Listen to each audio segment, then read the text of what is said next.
Madame, Monsieur, bonsoir et bienvenue dans Question d'actu. Depuis une semaine, la guerre en Ukraine se joue aussi sur le papier. Un plan de paix en 28 points, négocié dans la plus grande opacité par des émissaires américains et russes, a fuité. Et très vite, il est accusé, ce plan donc, d'être trop favorable à Moscou. Il prévoit des concessions territoriales majeures, un plafond pour l'armée ukrainienne et surtout la fin de toute perspective d'adhésion à l'OTAN. La Maison-Blanche parle, je cite, d'un point de départ, pas d'un accord. Et sous la pression de Kiev et des Européens, ce texte est désormais en cours de réécriture à Genève. On parle aujourd'hui d'une version réduite à 19 points, avec l'effacement de certaines demandes jugées inacceptables, notamment sur l'OTAN et le contrôle américain des avoirs russes gelés. Volodymyr Zelensky, le président ukrainien, répète qu'il n'acceptera ni découpage du pays, ni amnistie générale, et que la paix passe par une Ukraine défendue et par une Russie qui paie pleinement le prix de l'agression, y compris via ses avoirs gelés. Face à cela, le Kremlin rejette le contre-projet européen comme complètement non constructif, tout en laissant la porte entrouverte à la version américaine initiale plus avantageuse. En toile de fond, les frappes continuent sur Kiev, Kharkiv et le sud de la Russie, rappelant que cette diplomatie de texte s'écrit alors même que la guerre reste pour l'instant très réelle sur le terrain. Et sur le plateau de questions d'actu, j'ai le plaisir d'accueillir donc pour analyser la situation la professeure d'histoire et de sciences politiques, professeure Boutaina Ben Salem. Bonsoir et merci de vous joindre à nous. Bonsoir, tout le plaisir est pour moi de m'avoir invité. Merci à vous d'accepter notre invitation. Se joint à nous depuis Casablanca le consultant géopolitique Rachid Achachi. Bonsoir et merci de vous joindre à nous également. Bonsoir, avec grand plaisir. Et avec nous également depuis Casablanca, l'expert en relations internationales, Hafed Boutaleb. Bonsoir. Bonsoir, merci pour l'invitation. Bienvenue parmi nous. Avant donc d'analyser les détails de ce plan, parlons de sa forme. Professeur Ben Salem, que vous inspire le fait qu'un document aussi structurant soit d'abord négocié par des émissaires, non pas par des diplomates, encore moins dans un cadre classique comme l'ONU, l'Union européenne ou encore l'OTAN? Ça nous rappelle un peu le plan de Gaza à 30 points. Là, on a un autre plan qui est un peu vu comme un deal entre les États-Unis et la Russie pour pouvoir trouver une solution. Et c'est aussi un plan où les points ne sont pas tout à fait clairs. Il y a beaucoup de choses qui ne sont pas vraiment réglées. Vous avez par exemple comment les conditions vont être établies, est-ce qu'il y a une échéance de temps, comment les avoirs vont être régis, les avoirs russes. Et c'est aussi un plan que les observateurs accusent d'être très favorable à la Russie, plus qu'à l'Ukraine. Très bien. Il y a un flou quand même qui entoure la paternité de ce texte ou de ce plan américain. Donc, certains disent que c'est un plan américain, comme vient de l'évoquer le professeur Ben Salem à très juste titre. D'autres parlent d'une wish list russe. Est-ce que c'est une simple cacophonie politique ou un signal inquiétant pour les alliés? Hafed Boutaleb. Eh bien, en fait, on a là l'empreinte de Donald Trump depuis qu'il est arrivé en janvier. Et il y a quelques jours, le remerciement de Keith Kellogg, qui était l'envoyé spécial très pro-ukrainien de Donald Trump, a donné le son de cloche. C'est la troisième fois successive, quasiment, enfin oui, effectivement, d'abord en janvier à travers Steve Witkoff. Ensuite, pendant la rencontre à Anchorage en Alaska, et aujourd'hui, où Donald Trump donne l'impression d'être véritablement aligné avec les positions de Moscou. Hein, et ensuite, il y a un rééquilibrage, puisque on l'a clairement senti encore une fois pour la troisième fois, c'est son secrétaire d'État qui est venu pour un peu équilibrer les positions de Washington. Donc, ça commence par un alignement vraiment clair, comme vous l'avez dit, une wish list, un alignement clair avec Moscou, et ensuite, ça se balance un petit peu. Cela étant, aujourd'hui, la réalité sur le terrain n'est plus celle d'il y a 8 mois ou d'il y a 4 mois. La Russie, aujourd'hui, a un ascendant de plus en plus important sur le terrain.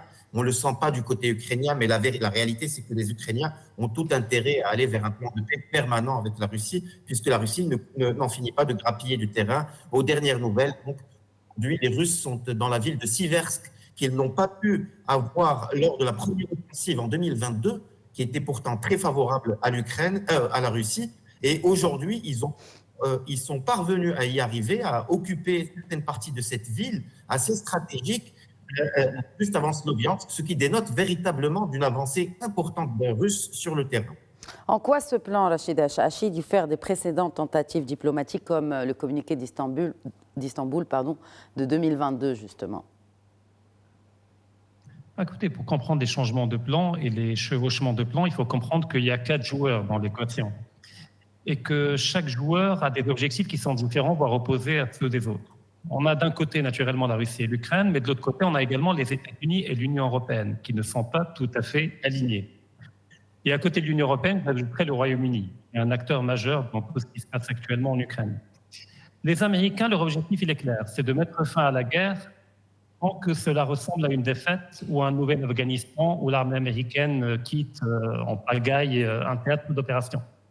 Parce que pour Trump, les midterms approchent et il a besoin de présenter une victoire diplomatique aux électeurs. Du côté de l'Union européenne, l'enjeu est beaucoup plus vital. C'est que d'un côté, ils veulent garder les États-Unis sur le continent européen, c'est-à-dire de maintenir l'OTAN, mais en même temps, ils refusent de payer proportionnellement à ce qu'exige Trump. Et en même temps, ils veulent neutraliser la Russie, qui perçoivent, alors à tort ou à raison, comme étant une menace vitale pour l'existence même de l'Union européenne. Et donc le plan européen est un plan jusqu'au boutiste, un plan radical, qui réclame l'entrée de l'Ukraine dans l'OTAN, qui réclame la non-reconnaissance des territoires occupés actuellement par la Russie, qui réclame l'envoi de militaires étrangers internationaux sur le territoire ukrainien. Tandis que le plan américain est un plan qui cherche tout simplement à conclure le dossier le plus rapidement possible. Est-ce qu'on peut parler d'une médiation américaine, Rachid Hachachi, quand Washington est à la fois un allié militaire de Kiev et donc du coup d'un compromis, architecte aussi d'un compromis avec Moscou? Alors du point de vue de Trump, les États-Unis ne sont pas un allié de l'Ukraine. C'est l'administration Biden qui était un allié de l'Ukraine. Donc oui, de fait, on continue d'armer l'Ukraine. Oui, mais de fait, cette administration aussi, celle de Donald Trump, continue d'armer l'armée ukrainienne. Oui, mais elle donne le strict minimum pour maintenir le front, mais pas suffisamment pour inverser la tendance. D'où le fait que les Tomahawks qui étaient promis n'ont pas été donnés, ne seront jamais donnés. Donc c'est au compte-gouttes que l'aide militaire américaine est donnée actuellement, juste pour éviter un effondrement brutal du front. Un effondrement qui va arriver, c'est une question de temps. Parce que le principal problème de Kiev, ce n'est pas le manque d'armement, c'est le manque de soldats motivés, capables de combattre et avec une expérience. C'est une vraie catastrophe démographique que vit l'Ukraine actuellement. Et de l'autre côté, il y a un autre acteur, parce que j'ai évoqué les deux premiers, il y a la Russie, dont la position est claire. Je n'accepterai un traité de paix que s'il m'apporte plus que ne m'apporte la guerre. Donc je suis en train d'avancer dans toutes les directions du front, donc pour m'offrir quelque chose de meilleur. Quant à Zelensky, il cherche une porte de sortie pour lui, c'est-à-dire pour éviter d'être emprisonné, tué ou poursuivi pour des délits de corruption. Je rappelle que le FBI a une montagne de dossiers sur la corruption de Zelensky et de l'entourage de Zelensky. Donc chacun joue sa partition et je ne crois pas à un traité de paix dans les prochains mois. C'est tout simplement impossible. Ça va se résoudre comme d'habitude sur le champ de bataille et il faudra un effondrement du front pour que Kiev accepte un traité de paix réaliste conforme à la réalité du terrain. Oui, mais alors... Donc du coup, toujours avec vous, Rachid Hachachi, que révèle ce texte de la hiérarchie réelle des priorités américaines? C'est de mettre à tout prix fin à la guerre sans pour autant que c'est la victoire de Kiev. C'est-à-dire que les Américains sont prêts à acter une défaite de Kiev, mais quand ils sentent que ça ne ressemble pas à une défaite des États-Unis. C'est ça le deal du côté américain. Et c'est très compliqué à réaliser.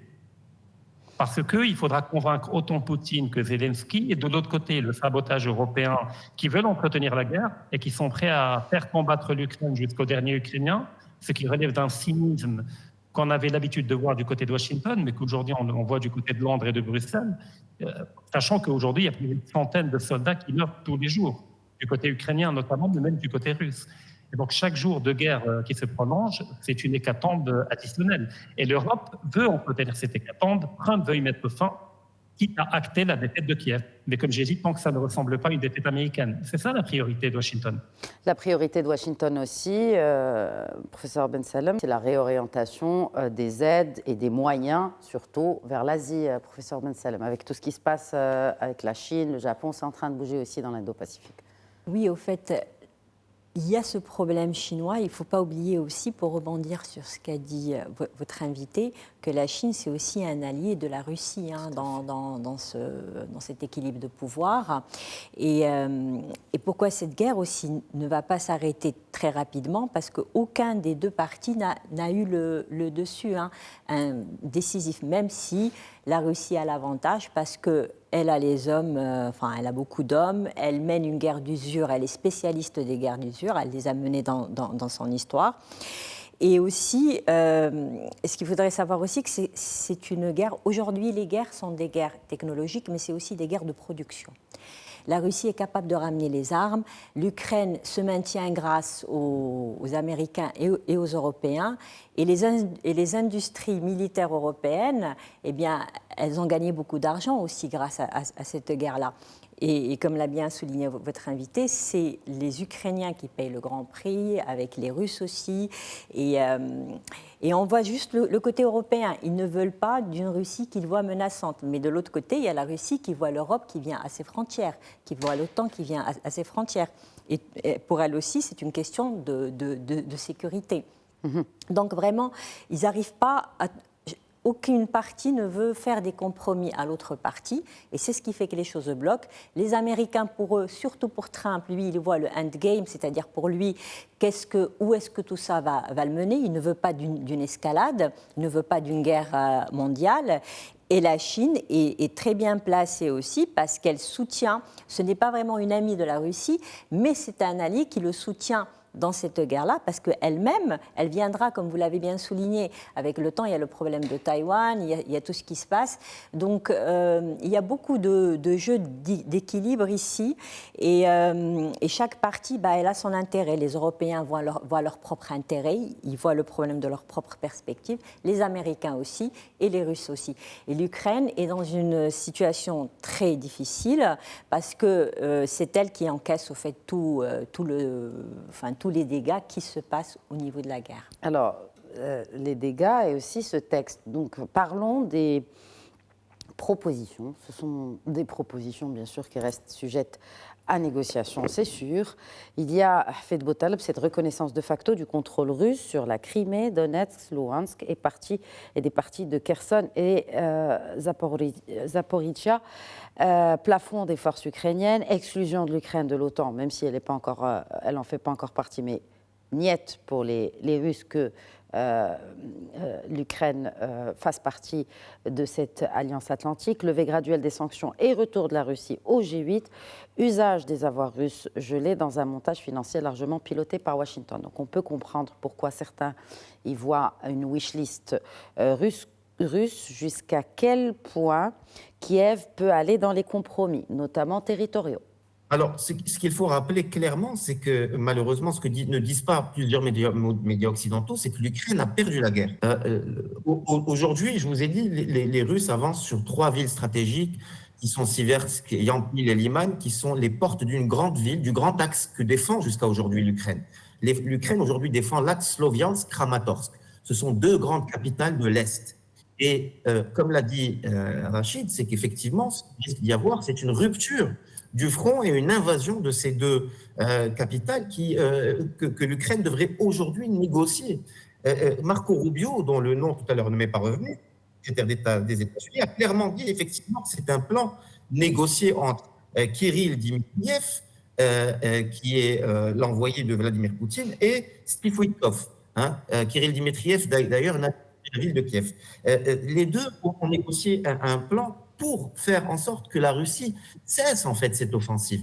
Et ce qu'il faut rappeler, c'est que aujourd'hui, les Russes ont le luxe de choisir entre une paix négociée à leur avantage ou alors continuer à avancer sur des capitales ukrainiennes considérables comme Sloviansk et Kramatorsk. La Russie est en véritable position de force. Ce que les Américains veulent en vérité, c'est ralentir cette dynamique et essayer de faire sauter ce verrou qu'est la guerre en Ukraine pour réintégrer la Russie au G8 et revoir les équilibres globaux aux dépens de l'Union européenne. Ce qui explique que l'Union européenne soit accusée aujourd'hui par Lavrov, ministre des Affaires étrangères russe, d'être derrière ce sabotage du plan 28 points, puisque les Européens voudraient aussi que cette guerre, à minima, puisse se prolonger, peut-être, je dis, peut-être, jusqu'après le départ de Donald Trump de la Maison-Blanche. Mais ce qui est sûr, c'est que, d'une part, cette avancée russe, d'autre part, la résilience de l'industrie russe, puisque ça fait 3 ans et demi que cette industrie continue de produire de l'armement pour le front. Et d'autre part, enfin, comme appelé le professeur Ben Salem, cette alliance de fait, qui n'a pas toujours été le cas, entre Moscou et Pékin, fait qu'aujourd'hui, l'Ukraine est en véritable situation de faiblesse et d'infériorité, et que c'est les Ukrainiens qui devraient courir pour apporter, même si, dans la logique des négociations, il faut en sorte que cela ne puisse pas être saillant, mais la réalité, c'est que les Ukrainiens ont tout intérêt à ce que le front cesse. Puisque chaque semaine, comme l'a rappelé Rachid, qu'on avance, il y a des centaines, des milliers de morts. D'après Donald Trump, il y aurait 7000 morts de part et d'autre par semaine et des kilomètres carrés, à peu près 100 kilomètres carrés par jour que les Ukrainiens perdent. Et tout cela va aux dépens de la nation ukrainienne et du peuple ukrainien avant tout. Mais si Volodymyr Zelensky fait ces compromis, est-ce que ça ne risque pas d'entacher sa légitimité interne et le soutien de sa population, Rachid Achachi? Non, ça risque surtout d'entacher en costume avec des taches de sang. Pour lui, c'est une question de survie. Il ne peut pas se permettre de signer un compromis pareil. Et n'importe quel chef d'État ukrainien à sa place ne le pourrait pas. Donc la question n'est, juste pour revenir à la question des concessions territoriales, oui. La vraie question peut-être, ce n'est pas de dire qu'est-ce que l'Ukraine est prête à perdre, mais ce qu'elle est capable de reprendre, c'est-à-dire rien.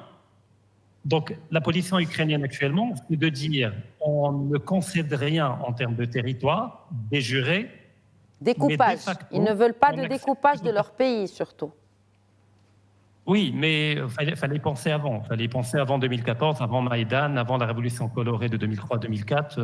Maintenant, c'est un peu trop tard pour penser au découpement du pays. Il faut assumer un certain nombre de choix stratégiques qui ont été faits, comme le fait d'intégrer dans la constitution ukrainienne le fait de vouloir intégrer l'Union européenne et l'OTAN, sachant qu'on est voisin de la Russie.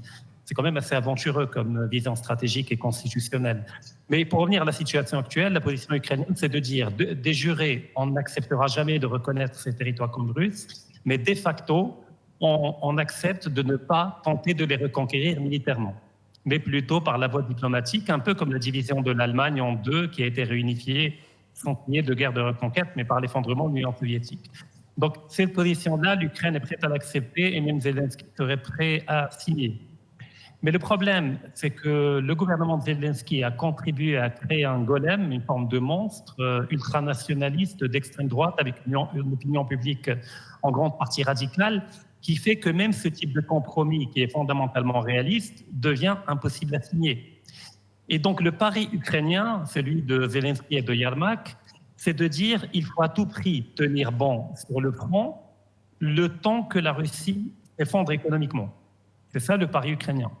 C'est que les sanctions économiques imposées par l'Occident et celles dernièrement imposées par Trump ne vont pas produire d'effet immédiatement, ils vont le produire à relativement moyen terme, que la Russie est en grande difficulté économique, même si ce n'est pas visible, et donc il suffit juste de maintenir la guerre et de tenir le front le temps que la Russie implode. C'est un pari qui me paraît très risqué, car comme ça a été rappelé tout à l'heure par votre invité, la Russie n'est pas seule, économiquement en tout cas.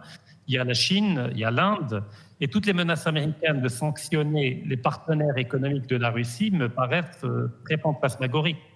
Parce qu'imposer des sanctions à l'Inde et à la Chine, c'est imposer des sanctions au tiers de l'économie mondiale, et c'est provoquer une crise dont tout le monde pâtira. Et donc, le game changer, selon moi, et qui va obliger Kiev à se mettre autour de la table de manière sérieuse, ça serait que vers mars-avril, que la Russie attaque à nouveau de manière frontale la capitale Kiev, avec un groupe qui représenterait 100 à 150 000 soldats. Sachant que Kiev n'a pas les moyens de défendre la capitale, puisque toutes les réserves sont envoyées à Pakrovsk et sur différentes régions du front. Mais c'était le plan Si jamais initial, des colonnes de Rachid blindés- Achachi. C'était le plan initial Oui. de Vladimir Poutine. Hein. C'est un peu compliqué. Alors, j'aimerais pas monopoliser la parole en parlant du plan initial, mais disons que maintenant, le plan ne serait pas de prendre Kiev, mais juste de ramener l'élite à Kiev à la réalité et de l'obliger à venir signer un traité de paix qui, factuellement, ressemblera à une capitulation. Mais comme tu dis, il fallait penser un traité de paix comme sur le plan proposé, comme sur le plan qui a fuité, pardon, c'est-à-dire reconnaissance de facto du contrôle russe sur les territoires que j'ai évoqués plus tôt, l'exclusion de l'Ukraine de l'OTAN, c'est-à-dire c'est un no-go zone, levée graduelle des sanctions, retour de la Russie au G8, usage des avoirs russes gelés, c'est-à-dire tous ces points-là. On va y arriver. La question, c'est est-ce qu'on va y arriver dans 6 mois, mais avec 50 000 morts de plus, ou est-ce qu'on va y arriver maintenant avec le front actuel et avec la ligne de front actuelle? Oui, mais... et du coup, le contre-projet européen, vous en pensez quoi? Je pense qu'il n'est pas pris au sérieux. Personne ne demande l'avis de Bruxelles. Ça se décide entre Washington et Moscou, et à la limite entre Londres. Mais Bruxelles, elle joue un jeu de sabotage depuis le début. Les accords d'Istanbul ont été sabotés par les Britanniques. On aurait pu avoir la fin de la guerre en 2022, quelques mois après l'enclenchement. Et ça a été saboté par les Britanniques. Mais les vraies grandes décisions ont déjà été prises en Alaska lors de la rencontre entre Poutine et Trump. Et c'est le plan qui vient d'être proposé. C'est le plan qui a été négocié par Poutine et par Trump. Il y a, que dit le droit international dans tout cela, professeur Ben Salem? De toute façon, il y a une invasion. La Russie, elle a occupé le territoire ukrainien. Mais je pense que le droit international, il est là pour protéger les États, mais c'est surtout ce qui se passe dans le terrain qui nous donne un peu le thermomètre de comment les choses vont se passer. C'est une question sécuritaire. La Russie voit l'approche de l'OTAN à ses frontières comme une menace, donc elle a réagi. Les Européens, comme l'a bien souligné votre invité, ils sont dans une surenchère parce qu'ils veulent s'étendre encore plus. D'ailleurs, quand ils ont modifié le plan, ils ont aussi posé des conditions inacceptables pour la Russie. Donc, ils ont gardé l'option de l'OTAN, ils n'ont pas voulu reconnaître les territoires qui sont déjà occupés, alors que pour Poutine, c'est une ligne rouge. Et même quand on voit les deux plans, généralement, quand on voit le premier plan et le second plan, on a l'impression que les deux ne sont pas sérieux. Poutine a demandé aussi des choses inacceptables pour l'Ukraine. Le plan n'est pas très avantageux parce qu'il dit oui, il n'y a pas l'OTAN, mais ils peuvent rejoindre l'Union européenne. Or, rejoindre l'Union européenne, un membre de l'Union européenne, il est défendu aussi militairement par les autres membres. Donc, c'est quelque chose un peu qui est tout aussi contraignant que rejoindre l'OTAN. Donc, vraiment, on a l'impression que lui aussi, il teste. Il teste les États-Unis, il teste l'Ukraine, parce que lui, il ne considère pas du tout l'Union européenne comme des partenaires pour discuter. En même temps, les Européens, comme l'a bien souligné votre collègue, sabotent, entre guillemets, ce qui se passe. Donc, ils disent qu'ils ne veulent pas que l'accord de paix soit une capitulation, mais ce qu'ils proposent, c'est une capitulation de la Russie.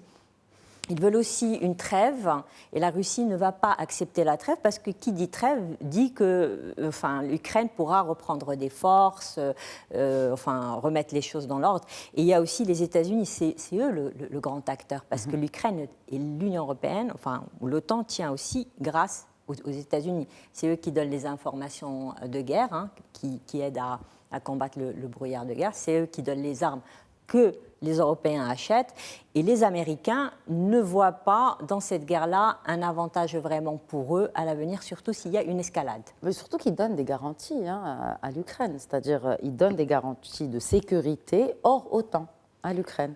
Oui. Dans le plan qui a fuité toujours. Mais ça reste ambigu, c'est pas très rassurant.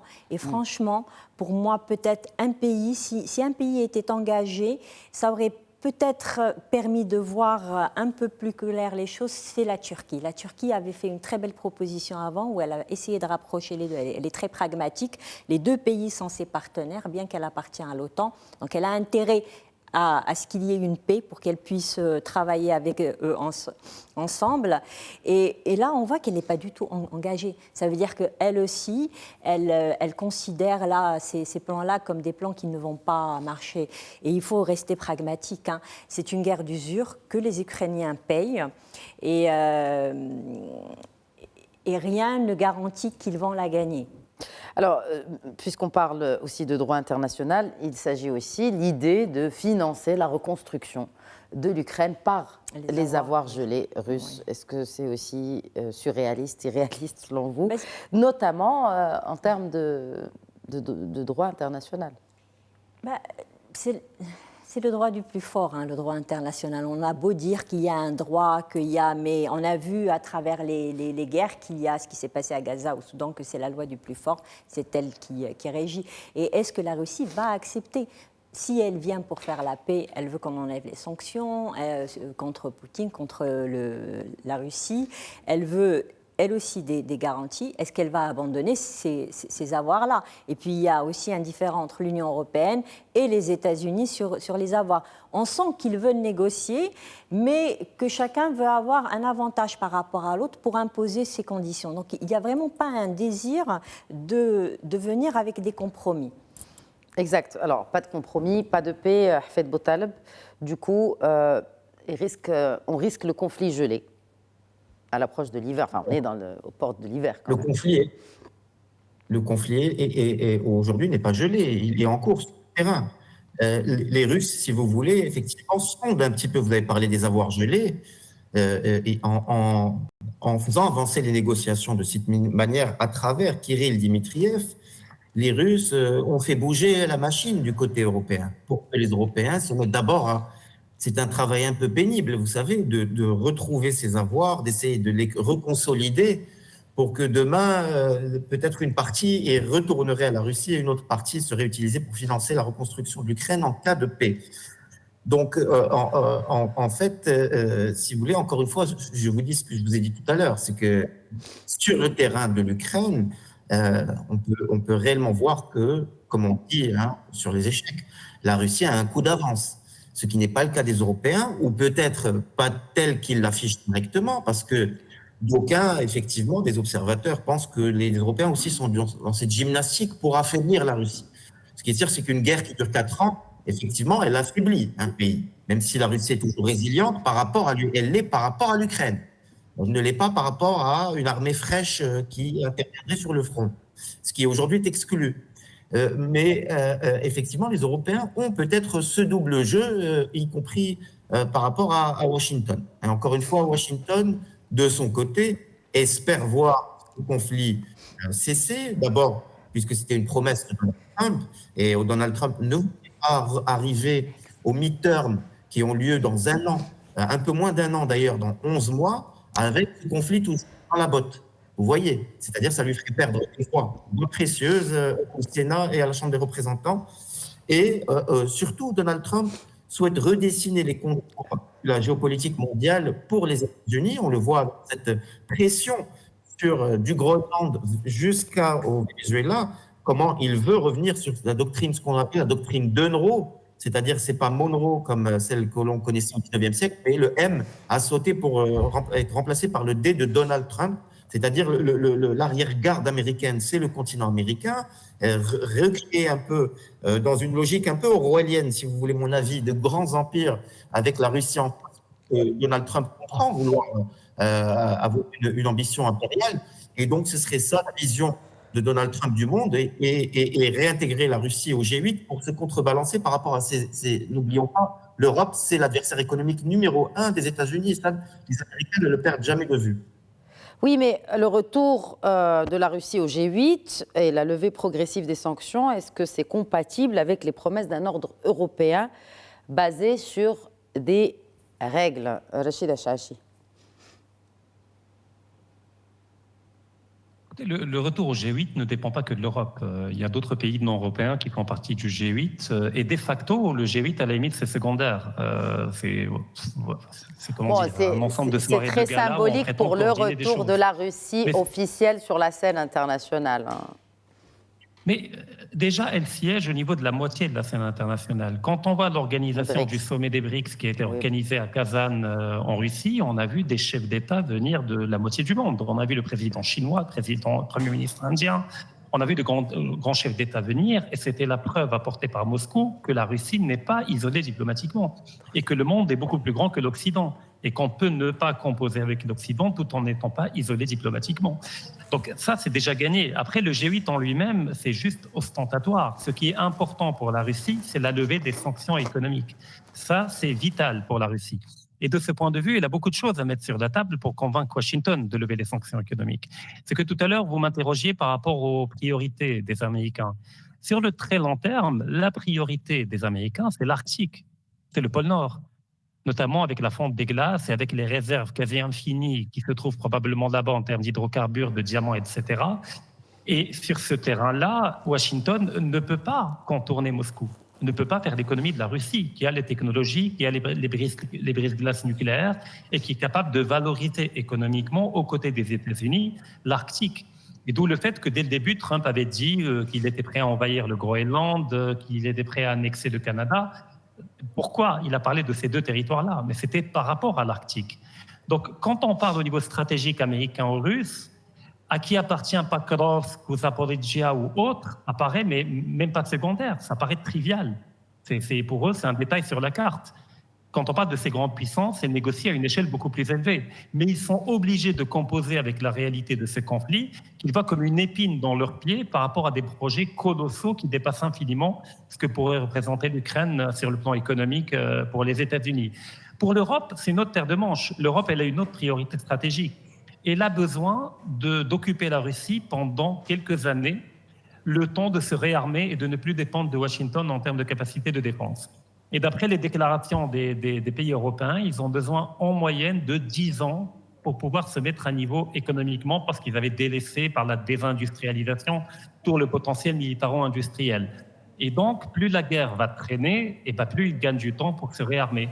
Car ils savent très bien que si l'armée russe présente en Ukraine, qui représente 400 000, 500 000 hommes, venait à être libérée et venait à être ramassée à côté des pays baltes, ça pourrait être un argument majeur pour Moscou pour rééquilibrer les rapports de force au niveau de la mer Baltique et de la mer du Nord.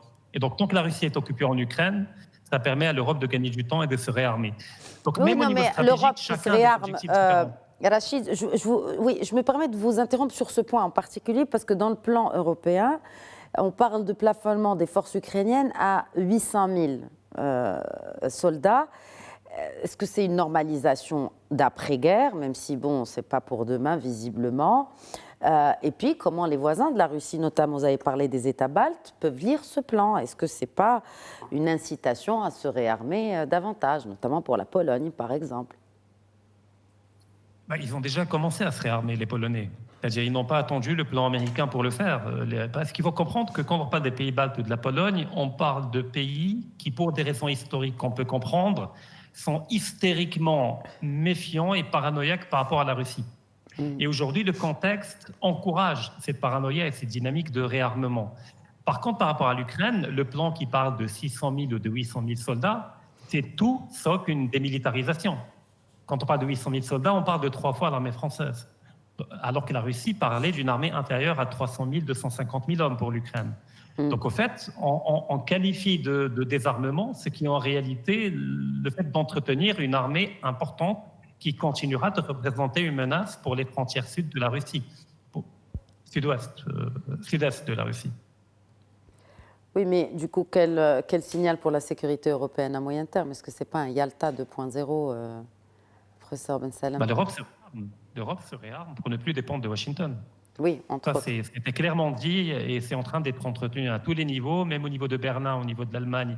Il y a des exercices militaires qui sont en train d'être effectués pour se préparer à l'arrivée des troupes russes, mais on est dans un délire total.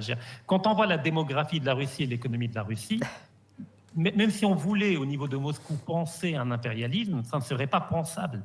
La Russie ne veut pas envahir l'Ukraine. Elle ne veut pas envahir l'Europe. À la limite, elle veut régler des contentieux avec les pays baltes par rapport au corridor de Suwalski qui permet de se connecter à Kaliningrad, mais il n'y a pas de projet d'invasion de l'Europe. Donc on est dans un délire total au niveau des élites européennes. OK.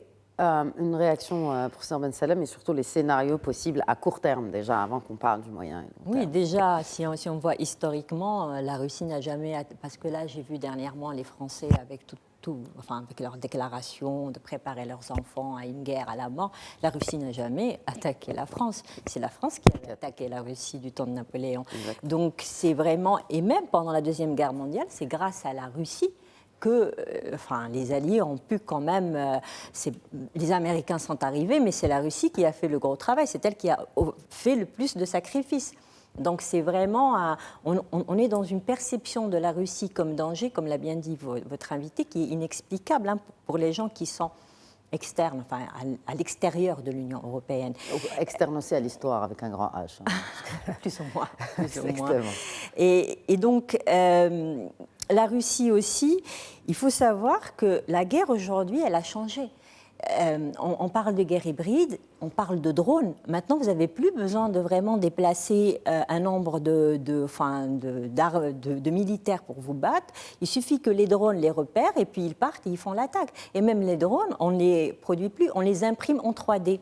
Donc vraiment, c'est surtout la production qui produit le plus pour pouvoir avoir plus d'artillerie, avoir plus de drones. Beaucoup de choses ont changé. C'est plus la guerre ancienne, traditionnelle. Déjà, la Deuxième Guerre mondiale, c'était aussi une guerre de production parce que celui qui produisait le plus avait un avantage sur le terrain. Maintenant, c'est la même chose.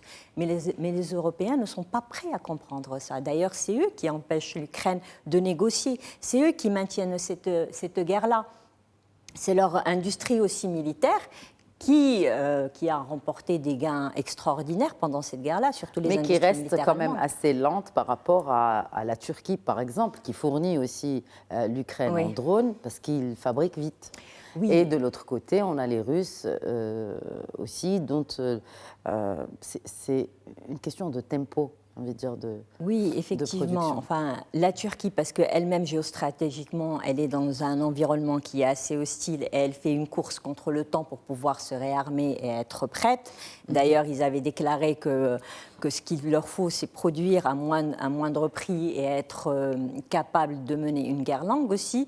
Vous avez les Chinois aussi qui sont dans une course d'armement et qui veulent avoir une certaine hégémonie. Et puis, il ne faut pas oublier aussi, malgré les problèmes que cette guerre a apportés à la Russie, ça lui a permis aussi de se ressaisir. Au début de la guerre, il y avait des erreurs stratégiques, l'armée n'était pas au point, donc ça leur a permis aussi de se remettre dans la course, de reprendre la production de certaines choses dont ils ont besoin.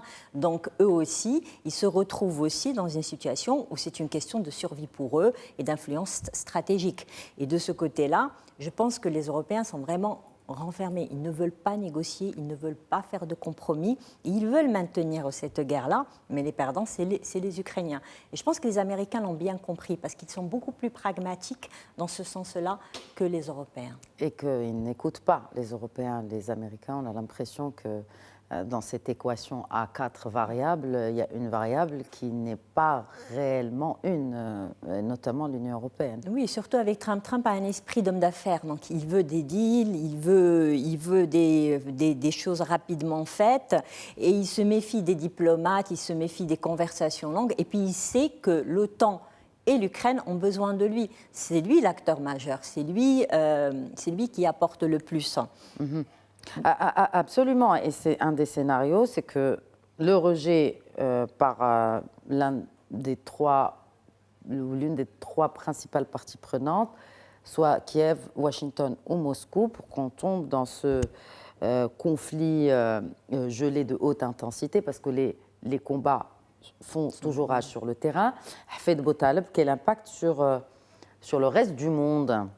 Alors, aujourd'hui, on a vu l'impact déjà de la guerre en 2022 et il semble que cet impact soit derrière. Il n'y aura pas véritablement un nouveau renchérissement des matières premières, ni ce bouleversement au niveau des institutions internationales où la Russie avait été exclue. Et il y a eu des conflits après qui ont fait oublier tout cela, mais effectivement, ce qui se déroulera, c'est que, alors on voit par exemple au niveau du Sahel l'affaiblissement de la Russie avec cette guerre qui n'en finit pas, et la poussée djihadiste au Mali, qui est devenu un allié phare de Moscou. Hein, les djihadistes qui, semble-t-il, ne pourront pas véritablement rentrer dans la capitale, mais c'est un affaiblissement. On a vu l'affaiblissement de la Russie au Moyen-Orient, avec la disparition du régime Assad et la quasi-démilitarisation d'alliés, de proxy qui étaient plutôt proches de Moscou et de Téhéran. On a vu l'affaiblissement aussi de l'Iran. Donc, ça va être... Tout à l'heure, un des invités a dit, je pense à Rachid, par rapport aux sanctions, les sanctions portent leurs fruits. Vous savez, les Américains, même si aujourd'hui tendent la main à la Russie, les sanctions portent leurs fruits. On a vu qu'en Inde, les raffineurs n'achètent plus de brut à partir de la Russie. Ils ont diversifié aujourd'hui leur source d'approvisionnement du fait des sanctions américaines sur le pétrole, sur les raffineurs indiens. Donc, l'Amérique continue, si vous voulez, tout en tendant la main à la Russie pour redessiner l'équilibre mondial, à glaner des points. Et au niveau de l'Europe, la véritable conséquence sera sur l'Europe le moral des Européens. Lorsqu'on a un chef d'état-major qui demande en France aux mères de se préparer à perdre leur fils, c'est ça, c'est quand même cette situation un peu surexagérée de russophobie qui jette un peu un voile sur la politique interne en Europe et diffuse cet esprit, cette peur au sein des Européens. Et les Européens, en réalité, attendent le retour des démocrates pour pouvoir, puisque Donald Trump n'est pas un atlantiste, lorsqu'il parle de l'Arctique, comme le disait Rachid, cet appétit pour l'Arctique, c'est aux dépens d'un pays comme le Danemark, quand même, qui détient l'essentiel de l'Arctique, qui est le Groenland. Et le Danemark est mis entre parenthèses totalement par Donald Trump. Ce n'est pas une posture atlantiste du tout. Donc, aujourd'hui, pour le reste du monde, c'est surtout en Europe que ça se jouera, avec une psychose qui continue en Europe, malheureusement, donc, la poussée d'un esprit non atlantiste à Washington aux dépens des intérêts européens. Et les Européens aujourd'hui ne peuvent faire autrement. On l'a vu lorsque Ursula von der Leyen est allée se déplacer pour jouer au golf avec Trump en Écosse. Les Européens ne peuvent rien faire si ce n'est jouer la montre et attendre peut-être les midterms, un retour de l'équilibre au Sénat, plutôt au Congrès, Sénat et Chambre des représentants, et peut-être aussi fin 2028 pour le retour d'un démocrate. Mais ce n'est pas gagné aussi à Washington pour que cet esprit atlantiste revienne à Washington et que les intérêts européens soient plus protégés et plus pris en compte par les Américains. Est-ce que les Européens déjà ont aujourd'hui la capacité d'assumer un non collectif si Washington pousse pour un accord rapide? Rachid Achachi. Ils peuvent opposer ce qu'ils veulent, c'est-à-dire un non collectif ou partiel, mais la question n'est pas là. La question, c'est ce que Kiev et Moscou vont signer. C'est-à-dire si on arrive à mettre d'accord les deux parties prenantes principales, le vote de Bruxelles devient secondaire de ce point de vue. Donc, mais ça ne résout pas le problème. C'est-à-dire de toute manière, l'impossibilité ne réside pas au niveau de Bruxelles, mais au niveau de Kiev et de Moscou. Il est impossible de réconcilier et qui m'amène à dire malheureusement que le dénouement de ce conflit ne pourra être que tragique. C'est-à-dire il faudra attendre une rupture majeure au niveau du front pour que les deux puissent se mettre autour de la table avec chacun à mettre des arguments à opposer aux autres. Donc intensifier les offensives pour reprendre les négociations. En gros, c'est ce que vous dites, Rachid Achachi. En fait, pour reprendre de vraies négociations, parce que des négociations parallèles et les canaux diplomatiques ne se sont jamais arrêtés depuis le début du conflit jusqu'à aujourd'hui. Il y a eu des rencontres au niveau de chef d'État, il y a eu des rencontres au niveau de rang inférieur. Ça ne s'est jamais arrêté. Mais moi, je parle de négociations avec une bonne foi, c'est-à-dire avec comme finalité de réellement mettre fin au conflit.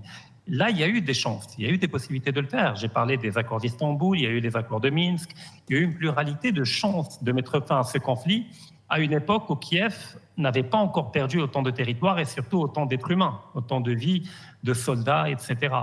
Parce que paradoxalement, cette guerre fait beaucoup plus de morts au sein des militaires qu'au sein des civils, qui ont fait l'une des guerres les moins meurtrières pour les civils de ces 20 dernières années, si on compare avec la guerre en Irak ou la guerre en Afghanistan. Mais ça demeure des êtres humains qui sont morts, combattants ou pas combattants. Donc là, pour l'instant, à part un déséquilibrage militaire sur le terrain, qui est en train d'arriver, qui pourrait arriver vers mars-avril, je ne vois aucune chance d'aboutir à un compromis. Parce que même le fait d'écarter Zelensky ne va pas résoudre le problème. Si on l'écarte, on aura à la place Zaloujny ou quelqu'un qui devra être encore plus radical que Zelensky. Et même Poutine ne peut pas accepter n'importe quel compromis. Vous dites on. Parce que pareil... Qu'est-ce que vous entendez par on mettra? On mettra, c'est-à-dire Washington mettra, pour le dire clairement. D'accord. C'est la même qu'ils l'ont mis au début. Rachida Chachi, alors pour terminer justement, pour finir cette discussion, la prochaine étape, si effectivement ces négociations sur ce plan qui a fuité, préparé entre les Russes et les Américains, ce contre-plan européen, si tout ceci échoue, pas d'issue selon vous? Pas d'issue diplomatique dans l'immédiat. Ça réclamera encore 3-4 mois, voire 6 mois de guerre avant d'avoir une rupture au niveau du front. Et là, on aura de nouvelles négociations, mais de vraies négociations qui permettront d'aboutir à un compromis. Mais pour l'instant, aucune ne pourra aboutir tant que la situation est ce qu'elle est au niveau du front. Très bien. Et pareil, même question que j'ai posée à Hafed Boutaleb tout à l'heure, quel impact selon vous sur le reste du monde? Sur le reste du monde, aujourd'hui, tout à l'heure, je vous ai répondu un peu, je vous ai donné un peu les contours, mais d'abord, les Américains essayent de tracer les contours de leur vision géopolitique. Sur le front, on voit clairement l'armée la plus puissante aujourd'hui, l'armée terrestre la plus puissante, c'est l'armée russe. Puisque avec une guerre pareille, je ne parle pas peut-être des capacités technologiques aériennes, notamment les drones, les satellites, ainsi de suite, mais avec une guerre pareille, l'armée russe est aujourd'hui de facto l'armée la plus puissante sur le terrain. Et enfin, ailleurs, on voit une Chine qui, elle, a plutôt bien tiré son épingle du jeu, qui a essayé, avec l'Organisation de coopération de Shanghai, redessine les équilibres selon ses intérêts, selon ses priorités. Et le plus grand perdant, si vous voulez, sur fond de psychose et d'esprit de peur d'une phobie, russophobie exagérée et déraisonnable, c'est Bruxelles, qui a toujours du mal à comprendre que son voisinage ne peut plus rester figé dans le passé et qu'effectivement, on sent qu'une frilosité chez les Européens de voir leurs voisins pousser ou avancer. On a toujours sorti ça et au Maroc, on en connaît un rayon. Merci. Alors, la question a été adressée à Rachida Chachi. Je vous laisse peut-être répondre rapidement, en 1 minute. Non, très rapidement. Je ne pense pas qu'il y aura d'impact supplémentaire. La plupart des impacts ont déjà eu lieu en 2022-2023. Ils ont globalement été absorbés par la plupart des économies mondiales. Alors, mal absorbés, parce que depuis, on a une inflation qui a été intégrée, mais qui est encore chronique, mais qui est due également à d'autres facteurs monétaires, les politiques monétaires menées par l'Union européenne et Washington.